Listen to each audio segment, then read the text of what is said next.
एक बार की बात है, महात्मा बुद्ध के शिष्य आनंद कहीं जा रहे थे। रास्ते में उन्होंने देखा कि एक अधेड़ व्यक्ति एक चट्टान पर बैठा रो रहा है। वे उसके पास गए और बोले, क्या बात है वत्स, तुम कौन हो और क्यों रो रहे हो? आनंद की बात सुनकर उस व्यक्ति की सिसकियां थम गई। वह अपने आंसू पोंछता हुआ बोला, मैं पास के गांव का रहने वाला एक बदनसीब व्यापारी हूँ। मैं जो भी काम करता हूँ वह बिगड़ जाता है। व्यापार के चक्कर में मैंने अपनी पत्नी के गहने गंवा दिए। मैंने अपने परिवार को भी खो दिया, यहाँ तक कि मेरा घर भी गिरवी पड़ा है। मुझे लगता है कि मैं किसी काम का नहीं हूँ, मेरी किस्मत ही खराब है। उसकी बात सुनकर आनंद बोले, तुमसे किसने कहा बस कि तुम्हारी किस्मत खराब है? जरा मैं भी तो जानूं कि तुम्हारी किस्मत में क्या खराबी है। वह व्यक्ति बोला, पहले मैं खेती करता था, पर हर साल उसमें घाटा होता था। कभी सूखा पड़ जाता तो कभी ज़्यादा बारिश के कारण फसल बर्बाद हो जाती। इससे परेशान होकर मैंने व्यापार करने का निश्चय किया। मैंने पत्नी के गहने बेचकर अपना व्यापार शुरू किया, लेकिन मेरा व्यापार नहीं चला। शुरू में परिवार वालों ने मेरा साथ दिया, लेकिन जैसे जैसे मुझे नुकसान होने लगा, मेरे परिवार वाले भी मुझसे दूर हो गए। मैं यह सब उनके लिए ही कर रहा था, लेकिन अब वे लोग मुझे देखकर नज़रें फेर लेते हैं और मुझे ही मेरे परिवार की दुर्दशा का जिम्मेदार ठहराते हैं। उस व्यक्ति ने एक लंबी सी सांस ली और फिर बोला, मेरा एक मित्र है, उसने भी मेरा साथ अपना व्यापार शुरू किया था। उसका व्यापार अच्छा चल रहा है। वह जब भी मेरे घर आता है तो अपनी सफलता की कहानी सुनाता है। उसकी बातें सुनकर मेरे घर वाले भी कहते हैं कि उसे देख और कुछ सीख। हमें तो लगता है कि तेरे वश का कुछ भी नहीं है। उन लोगों की बातें सुनकर अब तो मुझे भी लगने लगा है कि शायद मेरे वश का कुछ भी नहीं है। अब तो मुझे अपना जीवन ही व्यर्थ लगने लगा है। मेरे मन में ख्याल आता है कि अपना जीवन समाप्त कर लूं। मैं यहाँ आया भी इसी इरादे से था, लेकिन हिम्मत नहीं कर पाया, इसलिए यहाँ एकांत में बैठा विलाप कर रहा था। आनंद बोले, ओह, तो ये बात है। वैसे क्या तुम इसके अलावा कुछ और भी कहना चाहते हो? उनकी बात सुनकर वह व्यक्ति बोला, एक और मेरा हर काम खराब हो जाता है, दूसरी ओर मेरा मित्र है जो हर समय मुझे नीचे दिखाने का प्रयत्न करता रहता है। मुझे समझ में ही नहीं आता है कि मैं क्या करूं।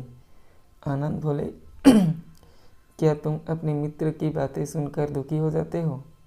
हाँ, मैं उसकी बातें सुनकर स्वयं दुखी हो जाता हूँ, उस व्यक्ति ने जवाब दिया।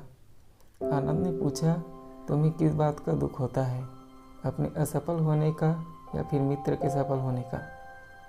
उनका सवाल सुनकर वह व्यक्ति एक पल के लिए सोच में पड़ गया। फिर वह बोला, अगर सच कहूँ तो मुझे अपने असफल होने का इतना दुख नहीं होता है जितना कि मित्र के सफल होने का होता है। अर्थात यदि तुम्हारा मित्र असफल हो जाए तो तुम्हें खुशी होगी? आनंद ने प्रश्न किया। वह व्यक्ति बोला, हाँ, मुझे बहुत खुशी होगी। इसका मतलब है कि तुम्हारी खुशी तुम्हारे मित्र पर निर्भर है। आनंद बोले, अगर वह चाहे तो तुम्हें खुश कर सकता है और अगर वह चाहे तो तुम्हें दुखी कर सकता है। तुम स्वयं से ना तो खुश हो सकते हो और ना ही दुखी हो सकते हो। अर्थात तुम अपने मित्र के गुलाम हो गए हो, इसलिए तुम्हारा कुछ नहीं हो सकता। ऐसा न कहें महात्मन, उस व्यक्ति ने हाथ जोड़ दिए। आपकी बातें सुनकर मुझे कुछ आशा बन रही है। आनंद बोले, जब हम किसी से आशा बांध लेते हैं तो उस पर निर्भर हो जाते हैं। ऐसे में हमारी खुशी और दुख भी उस पर निर्भर करने लगता है। इससे बेहतर है कि तुम अपने आप से आशा बांधो। जब तुम ऐसा करोगे, साथ ही पूरे जतन से काम करोगे, तो तुम्हें सफलता अवश्य प्राप्त होगी। कहते हुए आनंद ने एक पल के लिए उस व्यक्ति की ओर देखा, फिर अपनी बात आगे बढ़ाई। तुम्हें लगता है कि तुम्हारा मित्र तुम्हें दुखी करने आता है, पर अगर विचार करो तो वह बातें तो सच्ची ही कहता है। वह अपने संघर्ष और अनुभव की बातें बताता है। तुम उन बातों से बहुत कुछ सीख सकते हो। तुम्हें इसके लिए उनका धन्यवाद करना चाहिए कि तुम्हें घर बैठे कुछ अनुभव मिल रहे हैं। तुम उन अनुभवों का लाभ उठाओ, नई शुरुआत करो, कर्म करते जाओ, हार मत मानो। एक दिन तुम्हें सफलता अवश्य मिलेगी। आज तुम जिसे अपना बुरा वक्त या बुरी किस्मत कह रहे हो, एक दिन यह बदल जाएगी। इसी के साथ तुम्हारे विचार भी बदल जाएंगे और देखना, जब तुम्हारा अच्छा वक्त शुरू होगा तब तुम्हारा मित्र भी तुम्हें अपनी सफलता की कहानी नहीं सुनाएगा।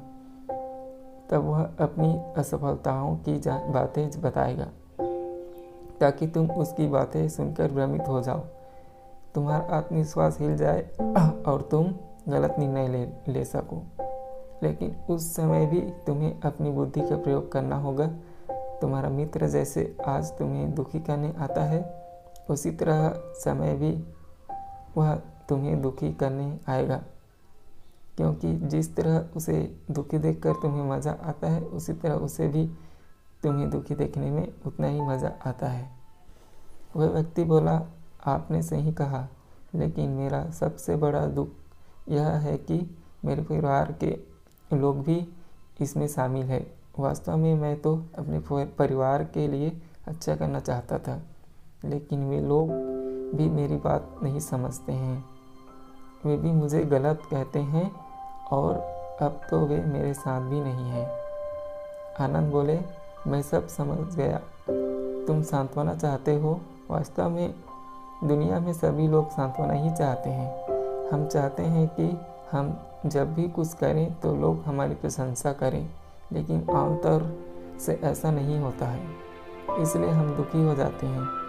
हमें लगता है कि हमारे मित्र, हमारे परिवार वाले सब मतलबी हैं, लेकिन तुम अगर किसी को अपना परिवार मानते हो और उसके लिए कुछ करना भी चाहते हो, तो तुम्हें ऐसा क्यों लगता है कि तुम दूसरों के लिए कुछ कर रहे हो?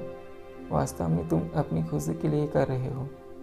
इसलिए परिवार के लिए कुछ करना वास्तव में अपने लिए ही करना होता है। लेकिन अगर ऐसा करते समय तुम्हें लगता है कि तुम दूसरों के लिए कर रहे हो, तो तुम दुखी रहोगे।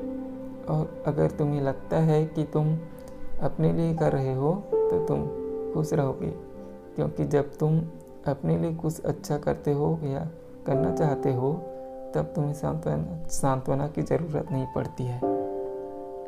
आनंद की बातें सुनकर उस व्यक्ति के चेहरे के भाव बदल गए। वह बोला, आप सही कह रहे हैं, मैं समझ गया हूँ। अब तक मेरी किस्मत खराब इसलिए थी क्योंकि वह दूसरों के हाथ में थी। अब मैं अपनी किस्मत को अपने हाथ में रखूँगा। मैं फिर से प्रयत्न करूँगा, पूरे मन से काम करूँगा और जब तक सफलता नहीं मिल जाती चैन से नहीं बैठूँगा। उस व्यक्ति की बात सुनकर आनंद मुस्कुराए और उसे एक छोटी सी डिबिया देते हुए बोले, इस डिबिया को हमेशा अपने पास रखना। इसमें एक ऐसा राज है जो तुम्हें बड़े से बड़े दुख से भी बाहर निकाल देगा। लेकिन इसे तभी खोलना जब तुम्हारे जीवन में कोई रास्ता न सुझाई दे और तुम्हें लगे कि सब व्यर्थ है। यह दुनिया व्यर्थ है और यहाँ रहना भी व्यर्थ है। उस व्यक्ति ने आनंद को धन्यवाद दिया और डिबिया को लेकर चला गया।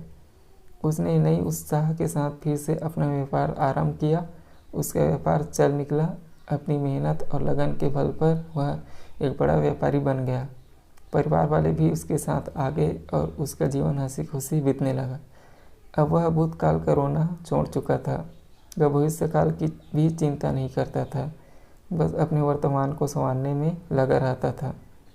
और जो कुछ भी वह करता था वह अपने लिए करता था, अपनों के लिए करता था, इसलिए वह प्रसन्न था। उसके जीवन में अब कोई दुख नहीं था। लेकिन वक्त हमेशा एक जैसा नहीं रहता है, वह बदलता रहता है। उसके जीवन में भी बदलाव आया। एक दिन उसके राज्य पर पड़ोसी राजा ने चढ़ाई कर दी। उसने इस राज्य पर अपना कब्जा कर लिया। उसके सैनिकों ने चारों ओर लूटमार मचा दी। उन्होंने व्यापारी का सारा धन लूट लिया। उसके घर में आग लगा दी, जान बचाने के लिए उसे अपने परिवार के साथ वहाँ से भागना पड़ा। वह व्यक्ति अपने परिवार के साथ कई दिनों तक इधर उधर भटकता रहा। वह दाने दाने को मोहताज हो गया। उसका बच्चा बीमार हो गया। इलाज के अभाव में वह तड़पने लगा। यह देखकर उसका हृदय चित्कार कर उठा। वह कैसे अपने बच्चे का इलाज कराए? उसके पास तो खाने के लिए भी पैसे नहीं थे। ऐसे में उसे एक बार फिर निराशा ने घेर लिया। उसे लगने लगा कि उसका जीवन व्यर्थ है, सारी दुनिया व्यर्थ है, किसी भी बात का कोई मतलब नहीं है। भले ही आप जीवन में कितना भी कुछ कर लो, कितनी भी सफलता हासिल कर लो, पर अंततः यह जीवन समाप्त ही होता है। तो फिर ऐसे में जीवित रहने का क्या फ़ायदा? इससे तो अच्छा है कि वह अपना जीवन समाप्त कर ले। लेकिन तभी उसके दिमाग में आनंद की दी हुई डिबिया कौंध उठी। उसने उत्सुकता के साथ उसे खोला। डिबिया के भीतर एक पर्ची रखी हुई थी। पर्ची पर कुछ लिखा हुआ था। उसे पढ़कर उसकी आंखों के आगे छाया निराशा का अंधेरा छंट गया और वह मुस्कुरा पड़ा। पर्ची पर लिखा हुआ था, यह समय भी बीत जाएगा। उसने डिबिया को अपनी मुट्ठी में भींच लिया और एक नई शुरुआत के लिए उठ खड़ा हुआ। दोस्तों, अगर आप भी ऐसे ही परिस्थितियों से गुजर रहे हैं तो निराश न हों। अपने अतीत पर शोक मत करें, न ही भविष्य की चिंता करें। अपने वर्तमान को जिएं और उसे बेहतर बनाने के लिए सच्चे मन से प्रयत्न करें। यकीनन जाने जल्द ही आपकी किस्मत भी बदलने वाली है। दोस्तों, आशा करता हूँ यह वीडियो आपको पसंद आया होगा। मेरे चैनल को लाइक, सब्सक्राइब और शेयर जरूर करिएगा। धन्यवाद।